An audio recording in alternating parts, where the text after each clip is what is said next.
boats were detained. You all know who is responsible. So, for today, it is important for the public to know. It is important for the people to judge. This issue has actually been hidden too long from the gaze of the public.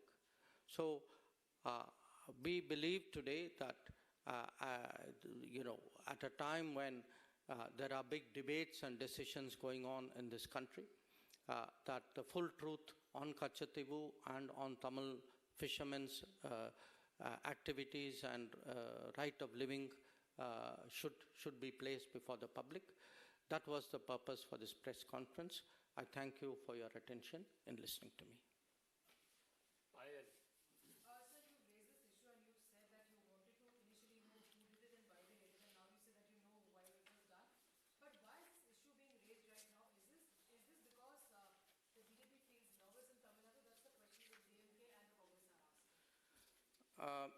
Payal, no, I don't think it is a question of feeling nervous. On the contrary, I think anybody who has seen the Prime Minister's road shows will see the upsurge and the enthusiasm in Tamil Nadu.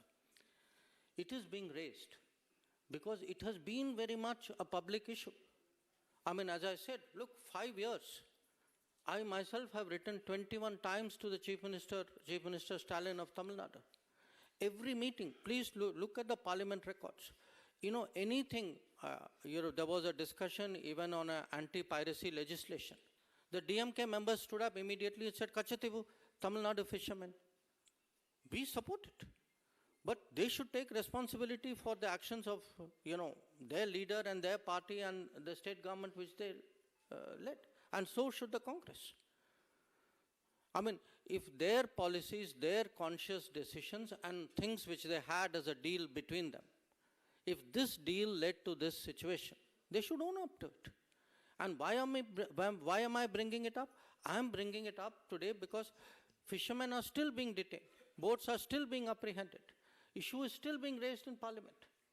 But it's being raised in Parliament by two parties who actually did it and say, oh, I had nothing to do with this. So I think the truth must come out. Deepika Rathore, please. Deepika Rathore. Sir, my question is different from this topic. No, sorry, your question is on this topic? Yeah. Let me take the question on the topic. As you said, in the last 20 years, many fishermen are arrested and boats are seized. But when the arrest was happened, neither you nor the Prime Minister not even condemned the incident. No. Excuse me. Whenever there was an arrest, how do you think the people got released? They got released due to our efforts. I have myself, Prime Minister has taken it up with the President of Sri Lanka, with the Prime Minister of Sri Lanka. I have taken it up with my counterparts. Our embassy is working on it. So, it's very good to give statements from Chennai. The people who do the work are us. And we are doing the work because of a situation which people in Chennai and then people in Delhi put us into. So this is not a question of condemning it. We are the people who get the fishermen released. We are the people who got the boats back. So let's get the record straight. Yeah. So please. So my question is different from this topic. So it's about the interview of US Ambassador to India. He said No, wait. First, let's take questions on this topic. Basudha. the Congress party has also said the 1974 agreement led to dignified rehabilitation of 60,000 Sri Lankan Tamils. Is there any truth to that statement? I think if you look at the 1974 agreement, that agreement there's nothing in that agreement which shows that there is any other benefit other than what is there in the agreement. See, what is very troubling? What is troubling is, okay, there was a 1974 agreement. You know the controversy about that. You all know that this matter has gone to Supreme Court. It is sub judice out there. Then, after giving assurance in 1974 that nothing has actually changed, in less than 2 years, actually the fishing rights change. Okay. Then, okay, now two things have happened. After that, to pretend that I have nothing to do with this, that, somehow the government of the day has to deal with it. I mean, this gentleman is asking me, why Prime Minister and you have not condemned it. Look at the people who created the problem in the first place. They are washing their hands of it as though they had nothing to do with it. We are the people who today are facing the consequences and trying to help the fishermen of Tamil Nadu. Anand. Sir, the economic impact, almost 50 years, 48 years to be precise, since actually this happened, this deal was signed. What has been the economic impact? And you have already talked about the boats and the people there who have been arrested and then taken out of the prison from that issue. See, what has happened is these agreements have been done, okay? The result of these agreements today is a situation which is a source of great concern, okay? Now, what is important for people to know is how did this situation come about? Who is responsible for it? So that we can now find solutions. We have to find a solution. We have to find a solution to the livelihood pressures on Tamil Nadu fishermen. We have to find it. Obviously, it has to be something that we'll have to sit down and work out with the Sri Lankan government as well. And in fact, we have made great efforts. On the contrary, we have tried to, this government has tried to support them through various schemes by giving them, support for long liners which will take them further away into the sea, by trying to support the fishing industry out there, by trying, wherever there is an apprehension, by working out procedures and getting them back. So we have given, 100% support and more for the fishermen. But somewhere we have to be honest about how this situation came about. And I think, particularly because people are politically posturing, the same people who connived at all this are today standing up and trying to pretend to be champions of this fisherman. Anand Pandey, TV9.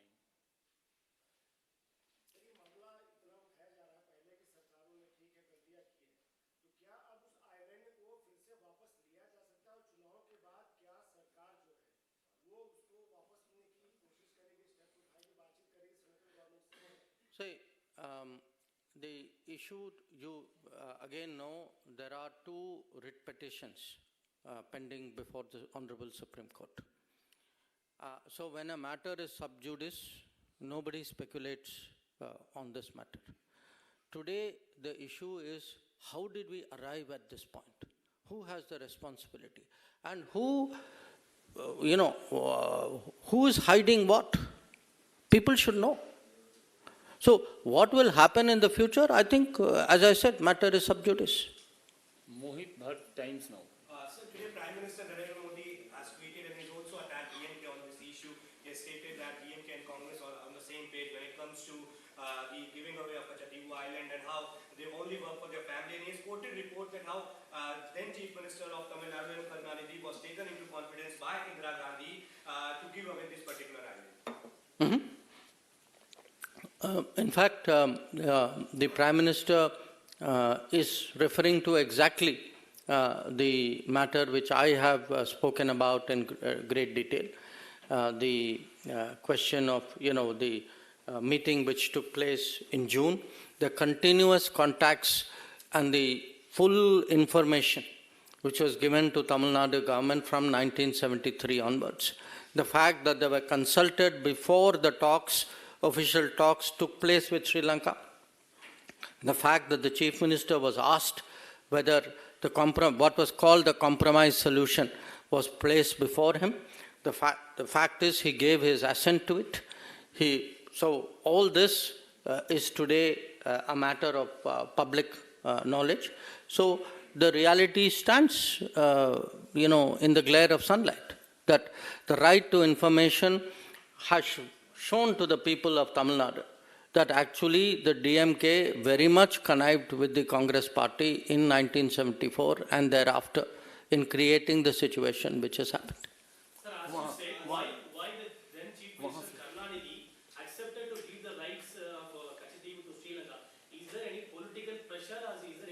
You should ask DMK that question, no? Sir, do we have any updates on the number of Indians still left in the Russia-Ukraine war zone? This is like In what? Russia-Ukraine war zone, because yesterday also. Oh, okay. So this is not, I'll come to your question. Oh, anybody else on this question? Piyush Mishra. Huh. Piyush Mishra. So now the Congress is saying as to why the government is stirring the exchange which took place between the two governments in 1974. In fact, P. Chidambaram, former Union Minister, has said, and I quote, he says the area of Kachatigu is 1.9 square kilometer. It was Indira Gandhi who rescued 6 lakh Sri Lankan communities and gave them freedom and a new life. How do you see this? No, I think, frankly, this is a cover-up for something which was done. You know, if there was any such consideration, we would see it in the records. The record is very clear. What does the record say? The record says, Pandit Nehru said that this is a small island of no importance. The record says Indira Gandhi said this is a little rock which doesn't matter. First you say it doesn't matter. Now you claim that you actually got something for it. There's nothing to show that. Payal. So there's no doubt whatsoever that we are approaching the poll season.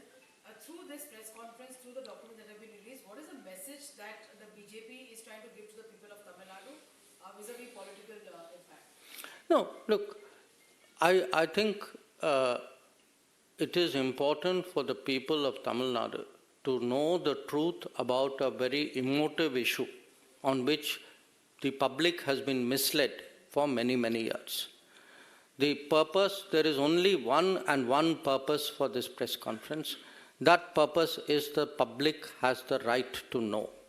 The public in Tamil Nadu particularly has a right to know about an issue on which there has been so much debate in the last 50 years. We need TV 18. Sir आपने बहुत अच्छे से इस मुद्दे को कच्छातीगु का जो मुद्दा था उसे समझाया, लेकिन अब बीजेपी क्या चाहती है? कच्छातीगु को वापस भारत में ले लेना चाहिए? बीजेपी का क्या stand? I have already answered that question. Huh? You already had 2 chances, please. Sorry?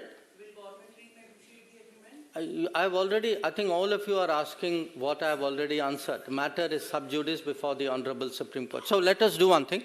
I think 2 of you had different questions. No, first she asked first. Please allow me. So, sir, US Ambassador Eric, he said that there should be a red line and that should not be crossed in the Pannu case.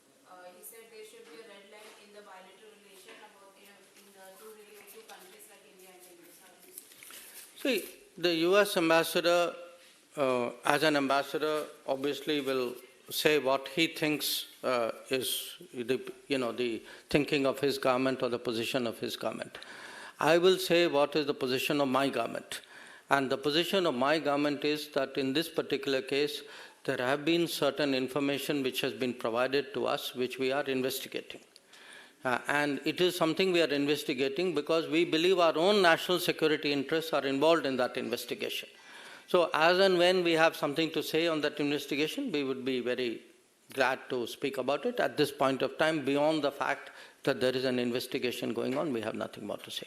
So I think that gentleman right at the end. Sir, is there still Indians left at the India-Ukraine war zone? Yesterday also somebody from Kerala was repatriated.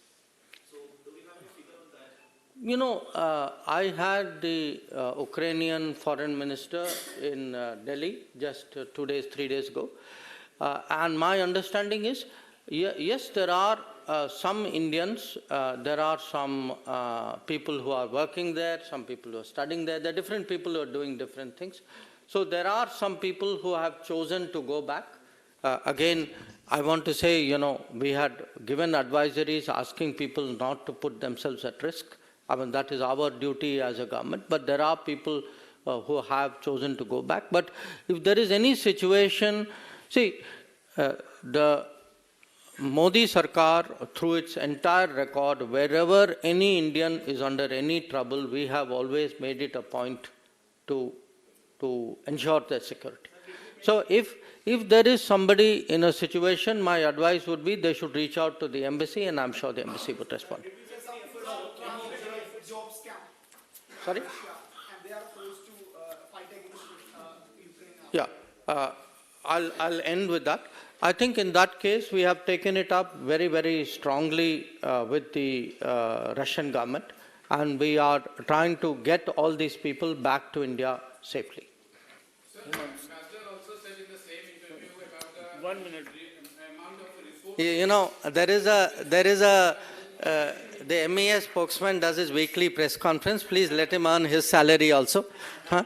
So I think today the purpose of my press conference was on one issue. And once again, I thank you all for making the effort to come in the morning. Himanshu.